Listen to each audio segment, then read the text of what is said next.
ശേഷം അവൾ ഹൗൾസിന്റെ റൂമിൽ ചെന്നപ്പോൾ അവിടെ മൊത്തത്തിൽ ആകെ വൃത്തികേടായിട്ടാണ് കിടക്കുന്നത്. അവൾ അവിടുത്തെ ജനലിലൂടെ പുറത്തേക്ക് നോക്കുമ്പോൾ പുറത്തെ കാഴ്ചകളൊക്കെ കണ്ട് അവൾ മതിമറന്നു നിന്നുപോയി. പുകക്കുഴലിലെ പുകയുമൊക്കെ പോകുന്നത് കണ്ട് അവൾ കാൽസിഫറിനോട് ചോദിച്ചു, കാൽസിഫർ, ഇത് നീയാണോ ഓടിക്കുന്നേ? ഓഫ് കോഴ്സ്, ഞാനല്ലാണ്ട് ആരോടിക്കാനായി വീട്? ഇപ്പൊ മനസ്സിലായില്ലേ എന്താ അവൻ അന്നേരം താൻ കെട്ടുപോയാൽ ഈ വീട് തകരുമെന്ന് പറഞ്ഞതെന്ന്? കാൽസിഫർ എന്ന ഫയർ ഡീമന്റെ മാജിക് ഫയർ കൊണ്ടാണ് ഈ വീട് പ്രവർത്തിക്കുന്നത്. സോ കാൽസിഫർ കെട്ടുപോയാൽ ഈ വീടും തകരും. ഇനി ഹൗൾസ് എന്താ കാൽസിഫർ മരിക്കുമ്പോൾ അവനും മരിക്കുമെന്ന് പറഞ്ഞതെന്ന് മനസ്സിലായോ? അത് വഴിയെ നമുക്ക് മനസ്സിലാക്കാട്ടോ. സോഫിയ അവന്റെ കഴിവിനെ പ്രശംസിച്ച് പറഞ്ഞപ്പോൾ കാൽസിഫറിന് സന്തോഷമായിട്ട് അവന്റെ തീ നല്ലോണം പടർത്തി വേഗത്തിൽ ആ കാസ്റ്റിൽ ചലിപ്പിച്ചു. നിങ്ങൾ ഒരു കാര്യം ശ്രദ്ധിച്ചായിരുന്നോ? സോഫി അവൾ കാൽസിഫറിനെ പ്രശംസിക്കുമ്പോഴും പുറത്തെ കാഴ്ചകൾ കണ്ട് അവൾ സന്തോഷിക്കുമ്പോഴും സോഫിക്ക് വന്ന ആ ചെറിയ മാറ്റത്തെ? അവളുടെ ആ മുത്തശ്ശി രൂപം ചെറുതായി ഒന്ന് ഏജ് കുറഞ്ഞ പോലെ തോന്നിയില്ലേ? അതിന് പിന്നിലെ ഒരു കാരണമുണ്ട്, നമുക്കത് വഴിയെ മനസ്സിലാക്കാമേ. സോഫി അങ്ങനെ പുറത്തെ കാഴ്ചകൾ നോക്കി നിൽക്കുമ്പോഴാണ്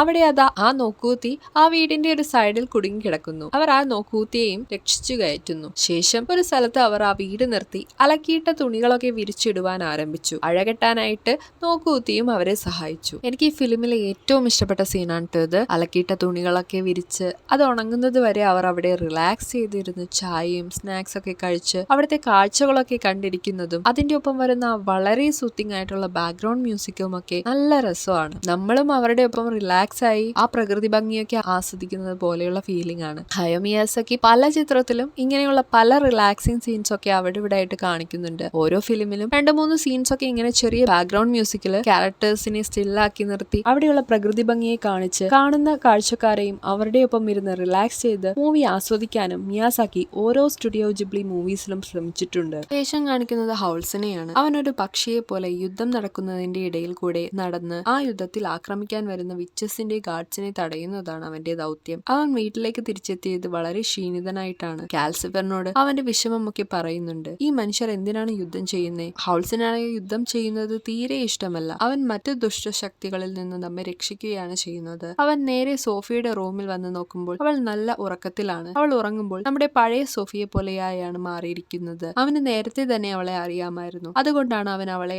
ആ കാസ്റ്റലിലേക്ക് കയറ്റിയത്. രാവിലെ സോഫിയും ആ പയ്യനും, ഇവന്റെ പേര് ഞാൻ പറഞ്ഞില്ലല്ലേ, ഇവനാണ് മാർഗൽ. ഇവർ രണ്ടുപേരും കൂടെ ഷോപ്പിങ്ങിന് പോവുകയാണ്. അവിടെയെല്ലാം യുദ്ധത്തിന്റെ ബാക്കിയായി എരിഞ്ഞു തീർന്ന ബാറ്റിൽ ഷിപ്പും കരക്കടിഞ്ഞിട്ടുണ്ട്. അവർ അത് നോക്കി നിൽക്കുമ്പോഴാണ് ദാ അവിടെയും ആ വിച്ചസ് ഓഫ് ഈസ്റ്റിന്റെ ഗാർഡ്സ്. അവർ സോഫിയെ തപ്പി ഇറങ്ങിയിരിക്കുകയാണ്. അതിന്റെ ഇടയിൽ അടുത്ത ബാറ്റിൽ ഷിപ്പിൽ നിന്നും ബോംബിടുന്നതും കാണാം. ആളുകൾ പരിഭ്രാന്തപ്പെട്ട് ഓടുന്നതിന്റെ ഇടയിൽ കൂടെ അവർ ഒരു കണക്കിന് ഓടി വീട്ടിലേക്ക് കയറി. അപ്പൊ ദാണ്ടേതാ ഹൗൾസ് കുളിക്കുന്നതിന്റെ ഇടയിൽ വെപ്രാളപ്പെട്ട് ഓടി വന്ന്, നീ എന്താ എന്റെ ഷെൽഫിൽ ചെയ്തു വെച്ചേ? സോഫി ക്ലീൻ ചെയ്യുന്നതിന്റെ ഇടയിൽ ഡൈയും കണ്ടീഷണറും ഷാമ്പും ഒക്കെ സ്ഥാനം മാറ്റി വെച്ചത് കൊണ്ട് പാവം ഹൗൾസ് വേറെ എന്തോ എടുത്ത് തേച്ച് മുടിയുടെ കളറൊക്കെ മാറിപ്പോയതിന്റെ ടെൻഷനിൽ അവൻ അവളെ വന്ന് ഷൗട്ട് ചെയ്തു. സോഫി അവനെ കാമാക്കാൻ വേണ്ടിയിട്ട് ഇത് നല്ല ഹെയർ കളർ ആണല്ലോ, നിനക്ക് ചേരുന്നുണ്ട് എന്ന് പറഞ്ഞ് ആശ്വസിപ്പിക്കുമ്പോൾ അവൻ അവളോട് എല്ലാം മതിയായ എന്ന പോലെ തന്നെ കാണാൻ ഒരു ഭംഗിയില്ല, ഇനി ജീവിക്കുന്നതിൽ എന്താ അർത്ഥമുള്ളത് എന്ന് പറഞ്ഞ് അവൻ തളർന്നിരുന്നു പോയി. അവിടെയുള്ള വിച്ചേഴ്സിൽ ഹൗൾസ് ഒരു പേരുകെട്ട ഗുഡ് ലുക്കിംഗ് ഹാൻസം ആയിട്ടുള്ള വിച്ചാണ്. അതുകൊണ്ട് അവനിൽ വന്ന ചെറിയ മാറ്റം അവൻ ഒട്ടും താങ്ങാൻ പറ്റിയില്ല. മറ്റുള്ളവർ എന്ത് വിചാരിക്കും എന്ന പേടിയിൽ അവൻ ആകെ അപ്സെറ്റ് ആയിട്ടിരിക്കുമ്പോൾ സോഫിക്ക് ഇത് കേട്ടിട്ട് ദേഷ്യം വന്ന്, മതി, ഭംഗിയില്ലാത്ത ഞാൻ ഇത്രകാലം ജീവിച്ചത് എങ്ങനെയാണെന്ന് നിനക്കറിയോ? എല്ലാരെയും സഹായിച്ചതാണ് തെറ്റായി പോയത് എന്ന് പറഞ്ഞ് അവളും കരഞ്ഞ് പുറത്തേക്ക് ഇറങ്ങി. ഇത് നിന്ന് ഒറ്റയ്ക്ക് കരയുന്ന സോഫിക്ക് താങ്ങായിട്ട്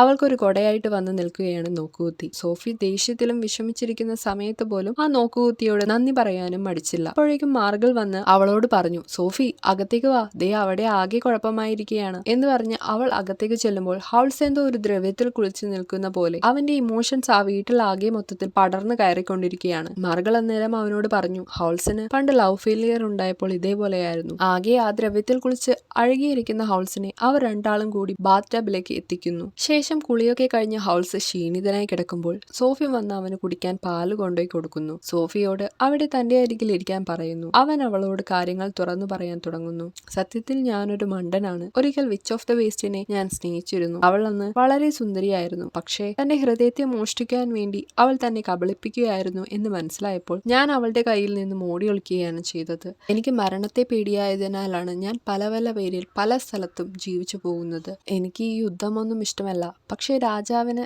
എന്നെ ആവശ്യമുണ്ട്. എന്നാ പിന്നെ അത് രാജാവിനോട് പറഞ്ഞാ പോരെ? അത് പറ്റില്ല, ഞാൻ അവരോട് വെച്ച കരാറാണ് ഈ കാണുന്നത്. നിനക്കറിയില്ല ഞാൻ ഈ കരാർ തെറ്റിച്ച അവരെന്താ എന്നെ ചെയ്യാൻ പോകുന്നതെന്ന്. പക്ഷേ അവർ നമ്മുടെ രാജാവല്ലേ, രാജാവ് എപ്പോഴും അവരുടെ ജനങ്ങളുടെ നല്ലതിന് വേണ്ടിയിട്ടല്ലേ ചെയ്യുള്ളൂ എന്ന് സോഫി പറയുമ്പോൾ, പക്ഷേ പെൻഡ്രാഗനായും ജെങ്കിൻസുമായും പോകേണ്ടത് ഞാൻ ഒരാളല്ലേ, അവർക്ക് അവരുടെ അറിവിൽ ഇത് രണ്ടാൾക്കാരാണെന്നല്ലേ ഉള്ളത്. സോഫി, നിനക്ക് എന്റെ അമ്മയായി പോകാൻ പറ്റുമോ? പെൻഡ്രാഗന്റെ അമ്മയായിട്ട് അവിടെ ചെന്നിട്ട് നീ അവരോട് പറയണം ഞാൻ ഭീരുവാണ്, യുദ്ധത്തിൽ എന്നെ കൊണ്ട് ഉപകരിക്കില്ല എന്ന്. അങ്ങനെ സോഫി കൊട്ടാരത്തിലേക്ക് പെൻഡ്രാഗന്റെ അമ്മയായി പോകാൻ ഇരുങ്ങുകയാണ്. ഹൗൾസ് നേരെ വന്ന് അവളുടെ ഒരു മോതിരം അണിയിച്ചിട്ട് പറഞ്ഞു, എന്തേലും സംഭവിച്ചാൽ നിന്നെ രക്ഷിക്കാൻ ദാ ഈ മോതിരം കയ്യിൽ വെച്ചോളൂ. അവളുടെ കൂടെ അവൻ ഉണ്ടാകുമെന്ന് ഉറപ്പും കൊടുക്കുന്നു. സോഫി പുറത്തിറങ്ങി അവൻ ഏത് രൂപത്തിലാണാവോ തന്നെ രക്ഷിക്കാൻ വരിക എന്ന് പറഞ്ഞ് അവിടെയുള്ള എല്ലാ മൃഗങ്ങളെയും നോക്കി നടക്കുന്നു. അപ്പോൾ അതാ അവളുടെ പുറകെ ഒരു പട്ടി നടന്നു വരുന്നത് ശ്രദ്ധിക്കുന്നു. ഓ, അപ്പൊ ഈ രൂപത്തിലാണല്ലേ വരാമെന്ന് പറഞ്ഞേ എന്ന മട്ടിൽ അവൾ അത് ഹൗൾസ് ആണെന്ന് കരുതി നടക്കുന്നു. കൊട്ടാരമിരിക്കുന്നത് വലിയ പടിക്കെട്ടുകൾക്ക് മുകളിലാണ്. നോക്കുമ്പോൾ അതാ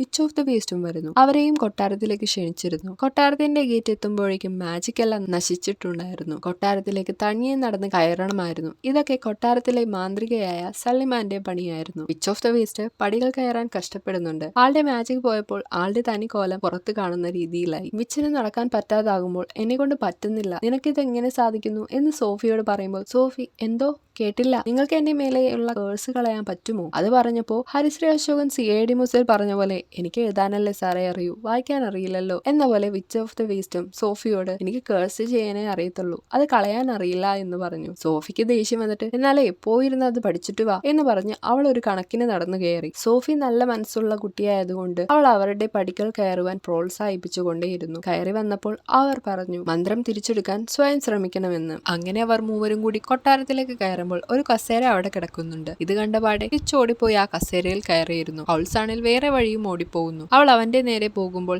അവിടെ ഒരു പയ്യനെ കാണുന്നു. അവൻ ഒരു വഴി കാണിച്ചു കൊടുക്കുന്നു. നേരെ വിച്ചിനെ കാണിക്കുമ്പോൾ അവർ എന്തോ മന്ത്രത്തിന് മുന്നിൽ പോയി പെടുന്നുണ്ട്. സോഫി നേരെ എത്തുന്നതാകട്ടെ സള്ളിമാന്റെ അടുത്ത്. അവർ വന്നപാടെ ഹൗൾസിനെ തിരക്കി. അവൾ നോക്കുമ്പോൾ ദാ ഹൗൾസ് അവിടെ അവരുടെ അടുത്തിരിക്കുന്നു. അവൾ സംശയത്തോടെ ചോദിച്ചു, ഈ ഡോഗ്? ഓ ഇത് എന്റെ പട്ടിക്കുട്ടി ഹീനാണ്, അവനെ ഞാനാണ് നിന്നെ ഇങ്ങോട്ടേക്ക് വരാൻ അയച്ചത്. ഇത് കേട്ടതും സോഫി ആകെ ചമ്മിയ ഭാവത്തിലായി. ശേഷം അവൾ ഹൗൾസിനെ പറ്റി പറഞ്ഞു, അവൻ വലിയ മടിയനാണ്, യുദ്ധത്തിലൊന്നും അവനെ കൊണ്ട് ഒരു ഉപകാരവും ഉണ്ടാവാൻ പോണില്ല നിങ്ങൾക്ക്. ഓ അങ്ങനെയാണോ?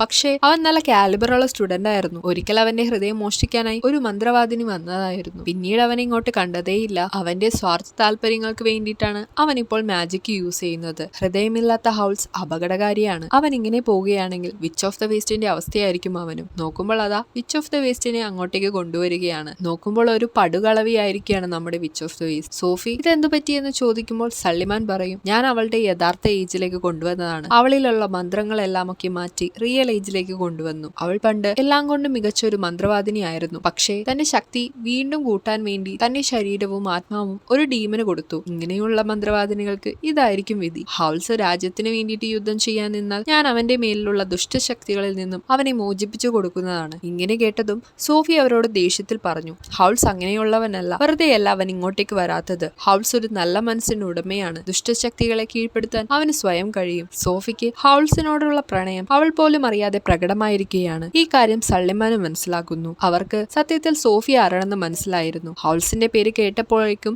വിച്ച് ഓഫ് ദ വേസ്റ്റ് സോഫിയോട് ചോദിച്ചു, എന്ത് ഹൗൾസോ? ഹൗൾസ് ഇങ്ങോട്ടേക്ക് വരുന്നുണ്ടോ? എനിക്ക് അവന്റെ ഹേർട്ട് വേണം. നിർത്ത്, ഹൗൾസ് ഒന്നും വരുന്നില്ല എന്ന് പറഞ്ഞ് സോഫി അവരെ അടക്കിയിരുത്തുന്നു. അപ്പോഴേക്കും അവിടേക്ക് ആ രാജ്യത്തിന്റെ ജനറൽ വന്ന് സള്ളിമാനോട് ഈ യുദ്ധത്തിനെ പറ്റി സംസാരിക്കുകയായിരുന്നു. അതാ അന്നേരം വേറെ ഒരു ഡോറ് തുറന്ന് സെയിം ജനറൽ തന്നെ വരുന്നു. സോഫി ഞെട്ടി നിൽക്കുമ്പോൾ സള്ളിമാന് കാര്യം മനസ്സിലായി. ഹൗൾസ് വന്നതിൽ സന്തോഷമെന്ന് ആദ്യം വന്ന ജനറലിനോട് പറയുന്നു. നീ വരുമെന്ന് എനിക്കറിയാം ഹൗൾസ് എന്ന് പറഞ്ഞതും ഹൗൾസ് അവരോട്, ഞാൻ നിങ്ങളെ കാണാനല്ല വന്നത്, ഞാൻ എന്റെ അമ്മയെ കൊണ്ടുപോകാൻ വേണ്ടിയാണ് വന്നതെന്ന് പറഞ്ഞ് അവർ മടങ്ങാൻ പോകുമ്പോഴേക്കും മന്ത്രവേലയത്തിൽ അവരെ കുടുക്കിയിരുന്നു സള്ളിമാൻ. ഹൗൾസിന്റെ രൗദ്രഭാവം വെളിയിൽ വരാൻ പോയപ്പോൾ അവന്റെ കണ്ണുകൾ അടച്ച് ഹൗൾസിനെ സോഫി അതിൽ നിന്നു രക്ഷിച്ചു. ഇവരുടെ പുറകെ ജനറലിന്റെ ആളുകളും ഉണ്ടായി. അവരെ പറ്റിക്കാനായി ഹൗൾസ് തങ്ങളുടെ ഒരു ഡ്യൂപ്പിനെ ഉണ്ടാക്കി ജനറലിനെയും കൂട്ടരെയും ശ്രദ്ധ തിരിക്കാൻ വേണ്ടി വേറെ വഴി തുടർന്നു. ശേഷം സോഫിയും വിച്ചും സള്ളിമാന്റെ പട്ടിയായ ഹീനും ഒരു കണക്കിന് തന്റെ കയ്യിലെ റിങ് കാണിച്ചു തന്ന വഴിയിലൂടെ കാസ്റ്റലിന്റെ ഉള്ളിലേക്ക് ഇടിച്ചു കയറി. ഇതിന്റെ ഇടയിൽ ജെങ്കിൻസണിലും കിങ്സ്ബറിയിലും ഹൗൾസിന്റെ വീട് ഇരുന്നിടത്ത് സോൾജേഴ്സ് വന്ന് കയറി കൂടുന്നുണ്ട്. പക്ഷേ അവിടം ഇപ്പോൾ വെറും ആളൊഴിഞ്ഞ പോലെയാണ് കിടക്കുന്നത്. ഹൗൾസന്റെ കാസ്റ്റൽ വേറൊരു സ്ഥലത്തേക്ക് മാറ്റിയിരുന്നു. സോഫി വന്നപ്പോഴേക്കും മാർഗൽ ഓടി വന്ന് പുതിയ ആളുകളെ കണ്ട് ഒന്നും മനസ്സിലാകാതിരുന്നപ്പോൾ അവന് സോഫിയെ കണ്ടതിന്റെ ആശ്വാസത്തിൽ അവളെ കെട്ടിപ്പിടിച്ചു. അന്ന് രാത്രി ഇവർ ഉറങ്ങിക്കിടക്കുമ്പോൾ ഹൗൾസ് ക്ഷീണിതനായി വന്ന് റൂമിലേക്ക് കയറി പോയി. സോഫി പെട്ടെന്ന് ഞെട്ടി എണീറ്റു. അവന്റെ റൂമിലേക്ക് പോയപ്പോൾ അവൻ ഒരു പക്ഷിയുടെ രൂപത്തിൽ ചോരയിൽ കുളിച്ച് നിൽക്കുന്നതാണ് കണ്ടത്. അവൻ എന്നിട്ട് സോഫിയോട് പറഞ്ഞു, നീ ഇനി എന്റെ അടുത്ത് വരരുത്, എന്നെ സ്നേഹിക്കരുത് എന്ന് പറഞ്ഞ് അവൻ പറന്നു പോവുകയാണ് ചെയ്തത്. നോക്കുമ്പോൾ അത് സോഫി ഒരു സ്വപ്നം കണ്ടതായിരുന്നു. രാവിലെ സോഫിയും മാർഗലും നോക്കുകുത്തിയും കൂടി കാസ്റ്റലിനുള്ളിൽ ഇടിച്ചു കയറിയ പ്ലെയിനെ പുറത്തേക്ക് എത്തിക്കുന്നു. ശേഷം സോഫി എല്ലാവർക്കും ബ്രേക്ക്ഫാസ്റ്റ് ഉണ്ടാക്കി കൊടുത്ത് അത് വിച്ച് ഓഫ് ദ വേസ്റ്റിനും കൊടുത്തു. ഒരു മുത്തശ്ശിയെ പോലെയായിരുന്നു സോഫി വിച്ച് ഓഫ് ദ വേസ്റ്റിനെ ട്രീറ്റ് ചെയ്തിരുന്നത്. ഹൗൾസ് ഇന്ന് നല്ല ഹാപ്പി ആയിട്ടാണ് ഇരിക്കുന്നത്. അവൻ വന്നിട്ട് നമുക്ക് ഈ വീടൊന്ന് മോടി പിടിപ്പിക്കണം, അതിനു മുന്നേ ഈ വീട് ഒരു സ്ഥലത്ത് ഒളിപ്പിക്കണം. സള്ളിമാന്റെ ആളുകൾ നമ്മളെ തിരക്കി നടക്കുന്നുണ്ട്. അവൻ ഒരു മന്ത്രം ഇട്ടിട്ട് വീടിനെ ഒരിടത്ത് കൊണ്ടുപോയി ഇരുത്തിയിട്ട് പൊട്ടിപ്പൊളിഞ്ഞ വീട് ഒന്ന് റിനോവേറ്റ് ചെയ്തു. മുന്നത്തെക്കാളും ആളുകൾ കൂടിയത് കൊണ്ട് സൗകര്യമൊക്കെ കൂട്ടിയ ഒരു വലിയ വീട് തന്നെ അവൻ മാജിക് കൊണ്ടുണ്ടാക്കി. എന്തായാലേ നിമിഷ നേരം കൊണ്ട് ഒരു കാര്യം കഴിഞ്ഞു. ഇവിടെ ഒരു വീടുണ്ടാക്കാൻ എത്ര നാളാണ് എടുക്കുന്നതല്ലേ. പുറത്തേക്ക് നോക്കുമ്പോൾ സോഫി കാണുന്നത് അത് അവളുടെ നാട് തന്നെയാണ്. ഹൗൾസ് ആ വീടിന് മറ്റൊരു വാതിൽ കൂടെ ഉണ്ടാക്കി. അത് സോഫിക്ക് വേണ്ടി അവൻ കൊടുത്ത സമ്മാനമായിരുന്നു. ഹൗൾസിന്റെ ഒരു സീക്രട്ട് ഗാർഡൻ ആയിരുന്നു അത്. അവൾ അവിടെയെല്ലാം ആസ്വദിച്ചു കാണുകയാണ്. അന്നേരം അവളുടെ പഴയ രൂപത്തിലേക്ക് മാറുന്നതും കാണാം. അത് അവളുടെ ഇൻസെക്യൂരിറ്റീസിനെ പറ്റിയൊന്നും ചിന്തിക്കാതെ ഒരു കാര്യം പൂർണ്ണ മനസ്സാൽ ആസ്വദിക്കാൻ പറ്റുന്ന നിമിഷത്തിലാണ് അവൾക്ക് തന്റെ പഴയ രൂപത്തിലേക്ക് എത്താൻ കഴിയുന്നത്. അതേപോലെയല്ലേ നമ്മളും നമ്മുടെ എല്ലാ ഇൻസെക്യൂരിറ്റീസും നമ്മളെ അലട്ടുന്ന പല ചിന്തകളെയും മറന്ന് നമ്മൾ എന്തിനേയും പൂർണ്ണ മനസ്സിൽ ആസ്വദിക്കുമ്പോൾ കിട്ടുന്ന ഒരു ഫീല് അത് വേറെ തന്നെയല്ലേ. നമ്മൾ നല്ല ഹാപ്പി ആയിരിക്കും, പോസിറ്റീവ് ആയിരിക്കും, കോൺഫിഡൻസ് ആയിരിക്കും. നമ്മൾ നമ്മളെ തന്നെ ഇഷ്ടപ്പെടുമ്പോഴും നമ്മൾ മറ്റൊരാളെ മനസ്സിൽ കളങ്കമില്ലാണ്ട് പ്രശംസിക്കുമ്പോഴും നമ്മളുടെ മനസ്സിന് നമ്മളിൽ ഉണ്ടാക്കുന്ന മാറ്റം അത് വേറെ തന്നെയാണ്. ഇവിടെ സോഫിക്കുണ്ടായ കേഴ്സ് മറികടക്കാനുള്ള വഴി അത് തന്നെയാണ്. വിച്ച് ഓഫ് ദ വേസ്റ്റ് അവളോട് പറയുന്നുണ്ടായിരുന്നല്ലോ, കേഴ്സ് മാറ്റാൻ നമ്മൾ സ്വയം ശ്രമിക്കണമെന്ന്. നമ്മൾ സ്വയം നമ്മളെ തന്നെ ആദ്യം ഇഷ്ടപ്പെടാൻ പഠിച്ചാൽ നമ്മുടെ പാതി പ്രശ്നം അവിടെ അവസാനിക്കും. First love yourself and just live in the moment. ഹൗൾസിന്റെ കേസിലും ഇങ്ങനെയായിരുന്നു. അവൻ മറ്റുള്ളവർ എന്ത് വിചാരിക്കുമെന്ന പേടിയിൽ വന്ന മാറ്റവും കണ്ടതല്ലേ. പിന്നീട് അവൻ അതെല്ലാം തുറന്നു പറഞ്ഞപ്പോഴും അവൻ അത് അക്സെപ്റ്റ് ചെയ്ത് മാറാൻ ശ്രമിച്ചപ്പോഴും അവൻ നേരത്തെ ഇതിലും കോൺഫിഡന്റ് ആയിട്ടാണ് വന്നത്. അവർ ഇരുവരും ആ ഗാർഡനിലൂടെ നടക്കുമ്പോൾ അവിടെ ഒരു ചെറിയ കോട്ടേജ് കാണാം. അത് ഹൗൾസിന്റെ ആയിരുന്നു. ചെറുപ്പത്തിൽ തന്റെ അങ്ങളുടെ കൂടെ അവൻ താമസിച്ചിരുന്നതാണ്. അവൻ അവളെ അങ്ങോട്ടേക്ക് ക്ഷണിച്ചു. ഇനി ഇത് നിനക്കാണ് സോഫി. അന്നേരം സോഫി ഹൗൾസിനോട് ചോദിച്ചു, നീ ഇനി എന്റെ കൂടെ കാണില്ലേ? എനിക്കറിയാം നീ എന്തിനെയാ ഒളിപ്പിക്കുന്നേ എന്ന്. നിന്റെ ഉള്ളിലെ ആ മോൺസ്റ്ററിനെ അല്ലേ എനിക്ക് നിന്നെ ഹെൽപ്പ് ചെയ്യാൻ സാധിക്കും. സോഫി, ഞാൻ നീ നന്നായി ജീവിക്കണമെന്ന് കരുതിയാണ്. നോക്കൂ, നിനക്കിവിടെ ഒരു ഫ്ലവർ ഷോപ്പൊക്കെ തുടങ്ങാം. അപ്പോ നീ എന്നെ വിട്ടു പോകുമല്ലേ? ഹൗൾസ് പ്ലീസ്, എന്നെ കാണാൻ ഭംഗിയില്ലെന്നുള്ളൂ, പക്ഷേ ഞാൻ നന്നായി ക്ലീൻ ചെയ്യും. അവൾ മനസ്സ് തുറക്കാൻ പാടുപെടുമ്പോൾ അവൻ അവളോട്, സോഫി നീ അതീവ സുന്ദരിയാണ്, നീ എന്താ ഇങ്ങനെ പറയുന്നേ? അവൾക്കാണേൽ അവനോടുള്ള ഇഷ്ടം തുറന്നു പറയാൻ പറ്റാഞ്ഞതിൽ അവളുടെ കോൺഫിഡൻസ് കുറഞ്ഞു. അവൾ വീണ്ടും മുത്തശ്ശിയായി മാറി. പക്ഷേ ഹൗൾസ് അവളെ ഏതു രൂപത്തിലായാലും, വൃദ്ധയായാലും അത് അവളുടെ യഥാർത്ഥ രൂപത്തിലായാലും അവളെ അവൻ ഒരുപാട് ഇഷ്ടപ്പെടുന്നുണ്ടായിരുന്നു. ഹൗൾസ് ഇത് കണ്ട് നിൽക്കുമ്പോഴാണ് ആകാശത്തിൽ ദാ ഒരു യുദ്ധവിമാനം. അത് അവിടെയും വന്നു. അവൻ അതിനെ നശിപ്പിക്കാൻ ശ്രമിക്കുമ്പോൾ സള്ളിമാന്റെ ശക്തികൾ വന്ന് അവരെ ആക്രമിക്കാൻ നോക്കുന്നു. സോഫിയെ അവൻ തിരിച്ച് കാസ്റ്റലിലേക്ക് എത്തിച്ച് മടങ്ങുകയാണ്. അന്ന് രാത്രി സോഫി വിച്ചമ്മുമ്മയെ കിടത്തി ഉറങ്ങാൻ പോകുമ്പോൾ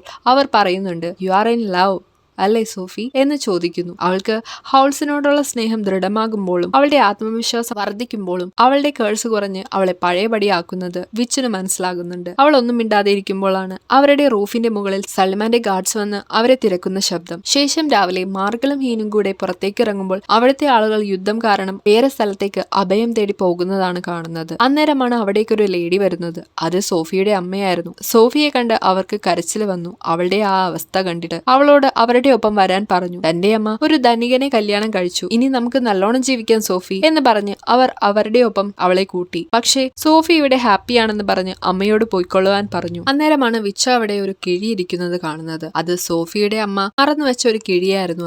അതിൽ സള്ളിമാൻ വെച്ച ഒരു സ്പൈ ആയിരുന്നു ഉണ്ടായിരുന്നത്. സോഫിയുടെ അമ്മയെ ഭീഷണിപ്പെടുത്തി അവർ സോഫിയുടെ അടുത്തേക്ക് വിട്ടതായിരുന്നു. വിച്ച സ്പൈനെ എടുത്ത് കാൽസിഫറിന് കൊടുത്തു. അവന്റെ ശക്തി പയ്യെ ക്ഷയിക്കുന്നത് പോലെയായി. അതിലെ ഒരു ബീഡിയെടുത്ത് അവർ ഇരുന്ന് വലിക്കുകയും ചെയ്തു. ശേഷം മാർഗൽ അവളോട് ചോദിച്ചു, സോഫി അവരെ വിട്ട് പോകുമോ എന്ന്. ഇല്ല, എനിക്ക് നിങ്ങളൊക്കെ ഇല്ലേ, നമ്മളിനി ഒരു കുടുംബമായിട്ട് ജീവിക്കാൻ പോവുകയാണ് എന്നവന് വാക്കുകൊടുത്തു. ഇത് കേട്ടതും മാർഗൽ സന്തോഷമായി സോഫിയെ കെട്ടിപ്പിടിച്ചു. റൂമിലേക്ക് വന്നപ്പോൾ അതാ മൊത്തത്തിൽ പുകമയമായിരുന്നു. സോഫി കാൽസിഫറിനെ പൂർണ്ണ രൂപത്തിലേക്ക് കൊണ്ടുവരാൻ നോക്കുകയാണ്. ആ സമയം തന്നെ സള്ളിമാന്റെ ആളുകൾ കാസ്റ്റൽ വളഞ്ഞു. പുറത്ത് എനിമീസിന്റെ മിസൈലും വീഴുന്നുണ്ട്. അതിലൊരു മിസൈലിൽ കയറി നമ്മുടെ ഹൗൾസും സോഫിയെ വന്ന് രക്ഷിച്ചു. ആ ദുഷ്ടശക്തികളെ പുറത്താക്കി ഒരുവിധം കാൽസിഫറെ പഴയപടിയാക്കി. ഹൗൾസ് വീണ്ടും യുദ്ധം ചെയ്യാനായിട്ട് പോകുമ്പോൾ സോഫി അവനെ തടയുന്നു. നമുക്കിതൊക്കെ വിട്ട് എങ്ങോട്ടെങ്കിലും ഓടി രക്ഷപ്പെടാമെന്ന് അവൾ പറയുമ്പോൾ, പണ്ട് ഞാൻ ഇതേ കാര്യം ചെയ്തായിരുന്നു ജീവിച്ചത്. എന്തേലും വരുമ്പോൾ ഓടി ഒളിക്കുക എന്നതായിരുന്നു എപ്പോഴും ഞാൻ ചെയ്തുകൊണ്ടിരുന്നത്. അതിൽ നിന്നും എന്നെ മാറ്റിയത് നീയാണ്. ഇപ്പോൾ എന്റെ ജീവിതത്തിന് അർത്ഥമുള്ളതുപോലെയാണ് തോന്നുന്നത്. എനിക്കൊരാളെ പ്രൊട്ടക്ട് ചെയ്യണം, അത് നീയാണ് സോഫി എന്ന് പറഞ്ഞ് അവൻ ഡോറ് തുറന്ന് പുറത്തേക്ക് പറന്നുപോയി. രാജ്യങ്ങൾ യുദ്ധത്തിൽ എരിഞ്ഞമർന്നുകൊണ്ടിരിക്കുകയാണ്. ആകാശത്താകട്ടെ ഹൗൾസും മല്ലിട്ട് കൊണ്ടിരിക്കുകയാണ്. സള്ളിമാന്റെ ആളുകൾ ഇവിടെയും വളഞ്ഞിരിക്കുന്നത് കൊണ്ട് സോഫി ഈ കാസ്റ്റലിനെ തകർക്കാൻ തുടങ്ങി. അവൾ എല്ലാവരെയും പുറത്താക്കി കാൽസിഫറിനെയും പുറത്തെത്തിക്കുമ്പോൾ കാസ്റ്റൽ തകർന്നു. ഇത്രയും വലിയ കാസ്റ്റൽ ആയതിനാൽ അവർക്ക് ഹൈഡ് ചെയ്യാൻ പറ്റുന്നില്ലായിരുന്നു. അവൾ ശേഷം കാസ്റ്റലിന്റെ ബാക്കിയായ ഭാഗങ്ങൾ വെച്ച് കാൽസിഫറിനോട് ചെറിയ ഒരെണ്ണം പണിയാൻ പറഞ്ഞു. പക്ഷേ കാൽസിഫറിന്റെ ശക്തിയെല്ലാം പോയതിനാൽ അവന് ഏതെങ്കിലും മനുഷ്യന്റെ ശക്തി വേണമായിരുന്നു. സോഫി അവളുടെ തലമുടി മുറിച്ച് അവന് കൊടുത്തു. ശേഷം അവനൊരു ചെറിയ വീടുണ്ടാക്കി. സോഫി അവനോട്, നീ പൊളിയാണ് കാൽസിഫർ, ഞാൻ ഇതിലും അടിപൊളിയായനെ, എനിക്കെന്തേലും കണ്ണോ ഹൃദയമോ തന്നിരുന്നെങ്കിൽ. വിച്ചമ്മ അവന്റെയുള്ള ഹൃദയം കണ്ടിട്ട് അതിലേക്ക് കയറി പിടിച്ചു. മൊത്തത്തിൽ തീ പടർന്ന അവസ്ഥയായപ്പോൾ ആ വിച്ചിനെ രക്ഷിക്കാൻ വേണ്ടി സോഫി തീ അണക്കാൻ വെള്ളം ഒഴിച്ചതാ. പക്ഷേ കാൽസിഫറും അതിൽ അണഞ്ഞു പോയിരുന്നു. സോഫി തനിക്ക് പറ്റിയ അമളി മനസ്സിലാക്കിയപ്പോൾ അവൾ ആകെ പരിഭ്രാന്തയായി. കാൽസിഫറിനെ അണച്ചാൽ ഹൗൾസും മരിക്കുമെന്ന് പറഞ്ഞത് അവൾ ഒരു നിമിഷത്തേക്ക് മറന്നുപോയായിരുന്നു. കാൽസിഫർ മരിച്ചതോടെ വീടും തകർന്നു. താൻ കാരണം എല്ലാം നഷ്ടമായ നിലയിൽ ഇരിക്കുമ്പോഴാണ് തന്റെ വിരലിൽ കിടക്കുന്ന മോതിരത്തിൽ നിന്നും ഒരു വെളിച്ചം. അത് അവിടെ ഇരിക്കുന്ന ഡോറിന് നേരെ ദിശ കാണിച്ചു കൊടുത്തു. അവൾ ആ ഡോറ് തുറന്ന് കയറുമ്പോൾ അത് നമ്മുടെ ഹൗൾസിന്റെ പഴയ കോട്ടേജ് ആയിരുന്നു. അവിടെ ആരെയും കാണുന്നില്ലായിരുന്നു. തന്റെ കയ്യിലുള്ള മോതിരം ദൂരേക്ക് ഡയറക്ഷൻ കാണിക്കുന്നത് കണ്ട് അവൾ ഡോറ് തുറന്ന് പുറത്തേക്ക് നോക്കുമ്പോൾ ആകാശത്ത് കുറെ ഷൂട്ടിംഗ് സ്റ്റാർസ്. അതിലൊരു സ്റ്റാർ വരുമ്പോൾ അവളുടെ കയ്യിലെ മോതിരം നല്ലോണം വൈബ്രേറ്റ് ചെയ്യാൻ തുടങ്ങി. ആ സ്റ്റാർ വന്ന് പതിക്കുന്ന സ്ഥലത്ത് ഒരു ചെറിയ പയ്യനെ കാണാം. അതെ, നമ്മുടെ ഹൗൾസിന്റെ ചെറുപ്പമായിരുന്നു അത്. അവൾ ടൈം ട്രാവൽ ചെയ്ത് പാസ്റ്റിലേക്കാണ് വന്നിരിക്കുന്നത്. നമ്മൾ ഇത്രയും നേരം അന്വേഷിച്ചുകൊണ്ടിരുന്ന ആ ചോദ്യത്തിനുള്ള ഉത്തരമാണ് ഇവിടെയുള്ളത്. അവൾ അവിടെ നിന്ന് മൂടി അവന്റെ അടുത്തെത്തുമ്പോൾ ആ സ്റ്റാർ അവൻ വിഴുങ്ങി അതിന്റെ തന്റെ കൈക്കുള്ളിലേക്ക് കൊണ്ടുവന്നു. അതൊരു ജ്വലിക്കുന്ന തീയായിട്ടാണ് ഇരിക്കുന്നത്. അത് അവൻ തന്റെ ഹൃദയം കാൽസിഫറിന് കൊടുത്തതാണ്. അവർ ഇരുവരും ഒരു ഹൃദയവും രണ്ടു ശരീരവും ഉള്ളവരായി മാറിയിരിക്കുകയാണ്. അപ്പോഴേക്ക് സോഫി ഇരിക്കുന്ന ഇടം ഒരു ബ്ലാക്ക് ഹോള് പോലെയായി. അവൾ അതിലേക്ക് വഴുതി വീഴുന്നതിന് മുന്നേ അവൾ ഹൗൾസിനെയും കാൽസിഫറിനെയും വിളിക്കുന്നുണ്ട്. എന്നെ ഫ്യൂച്ചറിൽ വന്ന് കണ്ടുപിടിക്കണം എന്ന് പറഞ്ഞ് അവൾ പോയി. ഇപ്പൊ മനസ്സിലായില്ലേ ഹൗൾസ് എങ്ങനെയാ സോഫിയെ വന്ന് കണ്ടുപിടിച്ചതെന്ന്? സോഫിക്ക് അവനെ ഓർമ്മയില്ലായിരുന്നു. അവളുടെ ലൈഫിൽ അത് സംഭവിക്കാൻ പോകുന്ന ഒരു കാര്യമായിരുന്നു. പക്ഷേ ഹൗൾസിന്റെ ലൈഫിൽ അത് സംഭവിച്ചു കഴിഞ്ഞ ഒരു സന്ദർഭമായതിനാൽ അവൻ അവളെ അറിയാൻ പറ്റി. അവൾ തിരിച്ച് പ്രസന്റിലേക്ക് വരുമ്പോൾ അവിടെ ദാ ഹൗൾസ് ഇരിക്കുന്നു. അവൾ അവനോട് കാൽസിഫറിന്റെ അടുത്ത് എത്തിക്കുവാൻ പറയുന്നു. ശേഷം അവർ രണ്ടാളും കാൽസിഫറിന്റെ അടുത്തെത്തുമ്പോൾ ഹൗൾസിന്റെ ശക്തിയെല്ലാം പോയി അവൻ ക്ഷീണിതനായി കിടന്നു പോകുന്നു. സോഫി ഒരു വിധത്തിൽ വിച്ചിന്റെ കയ്യിൽ നിന്നും കാൽസിഫറിനെ വാങ്ങി അവൾ പ്രാർത്ഥനയോടെ കാൽസിഫറിനെ ഹൗൾസിന്റെ നെഞ്ചോട് ചേർത്ത് വെച്ചു. കാൽസിഫർ പേടിച്ചതുപോലെ അവൻ മരിച്ചില്ല. അവൻ ഇപ്പോൾ ഒരു ഫ്രീ സ്റ്റാറായി അവിടുന്ന് പോയി. ഹൗൾസിന് തന്റെ ജീവൻ തിരിച്ചു കിട്ടി. കാൽസിഫർ പോയതും വീട് തകർന്ന് ഒരു പലകയായി മാറി. എല്ലാവരും ഇറക്കത്തിലേക്ക് ഇടിച്ചു വീഴുന്ന നേരം നോക്കുകുത്തി ഒരു കണക്കിന് അവരെയെല്ലാം രക്ഷിച്ചു. അവൻ എല്ലാവരെയും രക്ഷിച്ചതിന്റെ പേരിൽ സോഫി അവനെ കിസ് ചെയ്തു. അപ്പോൾ അതാ നോക്കുകുത്തി ഒരു മനുഷ്യരൂപത്തിലേക്ക് മാറി. അത് അയൽ രാജ്യത്തെ രാജാവായിരുന്നു. ആളെ ഏതോ മന്ത്രവാദി കേൾസ് ചെയ്തതായിരുന്നു. താൻ പ്രണയിക്കുന്ന ആളുടെ ചുംബനം കിട്ടിയാലേ കേൾസിൽ നിന്നും രക്ഷപ്പെടാൻ കഴിയുമായിരുന്നുള്ളൂ. സോഫി അവനെ രക്ഷിച്ച അന്ന് മുതലേ തനിക്ക് അവളോട് പ്രണയമായിരുന്നു. അങ്ങനെ ഹൗൾസും എഴുന്നേറ്റു. അവന് സോഫിയെ കണ്ടപ്പോൾ സന്തോഷമായി. സോഫിക്ക് തിരിച്ചു പോയ കാൽസിഫർ വീണ്ടും അവരുടെ കൂടെ കൂടി. സോഫി ഇപ്പോൾ പഴയ രൂപത്തിലേക്ക് മാറിയിട്ടുണ്ടായി. അവൾ ഇപ്പോൾ പൂർണ്ണ ആത്മവിശ്വാസവും ഉള്ളവളായി മാറി. അവൾ മുഴുവൻ ഉത്സാഹത്തോടും വിശ്വാസത്തോടും ഹൗൾസിനോടുള്ള സ്നേഹത്തോടും ഇരിക്കുന്നത് കൊണ്ട് അവളുടെ കേൾസ് പൂർണ്ണമായി മാറിയിരിക്കുകയാണ്. ഇങ്ങനെ നമുക്കും നമ്മളെ തന്നെ ഇഷ്ടപ്പെട്ട് വേണ്ടാത്ത ചിന്തകളെ മനസ്സിൽ വെച്ച് ടെൻഷൻ അടിക്കാതെ എന്ത് കാര്യമായാലും അതിനെയും പൂർണ്ണമായും അക്സെപ്റ്റ് ചെയ്ത് അതിനെ ആസ്വദിക്കാൻ നോക്കുക. അതിപ്പോ എന്ത് നല്ല കാര്യം വന്നാലും എന്ത് ചീത്ത കാര്യം സംഭവിച്ചാലും നമ്മുടെ ലൈഫിനെ നമ്മൾ തന്നെ പഴിചാരാതെ ഇതൊക്കെ നമ്മുടെ നല്ലതിന് വേണ്ടിയാണെന്ന് ചിന്തിക്കാൻ തുടങ്ങുക. ബാഡ് ഡേയ്സിനെയൊക്കെ അക്സെപ്റ്റ് ചെയ്ത് നമുക്ക് പഠിക്കാനുള്ള പാഠമായിരിക്കും ആ ദിവസം നമുക്ക് തരുന്നത്. അത് നമ്മൾ പഠിക്കുക. ചിലപ്പോൾ അത് നമ്മളെ പല കാര്യങ്ങളിൽ നിന്നും രക്ഷിക്കുന്നതുമായിരിക്കാം എന്ന് ചിന്തിച്ച് ലൈഫ് മുന്നോട്ട് കൊണ്ടുപോകുക. ഇവിടെ നടന്ന ഈ രംഗമൊക്കെ ഹീനിലൂടെ സള്ളിമാൻ കാണുന്നുണ്ടായിരുന്നു. പക്ഷെ ഹീൻ ഇവരെ ഒറ്റിക്കൊടുത്തില്ലായിരുന്നു കേട്ടോ. ഹൗൾസിനെ ഹൃദയം തിരിച്ചു കിട്ടിയത് കൊണ്ട് സള്ളിമാൻ അവരെ വെറുതെ വിട്ടു. യുദ്ധമെല്ലാം അവസാനിപ്പിച്ചു ബാറ്റിൽ ഷിപ്പും മടങ്ങുന്നത് കാണാം. ഹൗൾസും സോഫിയും മാർഗലും മുത്തശ്ശിയും കീനും കാൽസിഫറും ഒക്കെ കൂടെ അവരുടെ സന്തോഷവും മനോഹരവും ആയ കാസ്റ്റലിൽ യുദ്ധമില്ലാത്ത ഒരിടം തേടി പോവുകയാണ്. അപ്പോൾ എല്ലാവർക്കും കഥ ഇഷ്ടമായെന്ന് കരുതുന്നു. ഇഷ്ടമായെങ്കിൽ ലൈക്ക് ചെയ്യുക, ഷെയർ ചെയ്യുക, സബ്സ്ക്രൈബ് ചെയ്യുക. വീണ്ടും നല്ലൊരു കഥയുമായി വരുന്നത് വരേക്കും മത്താനേ.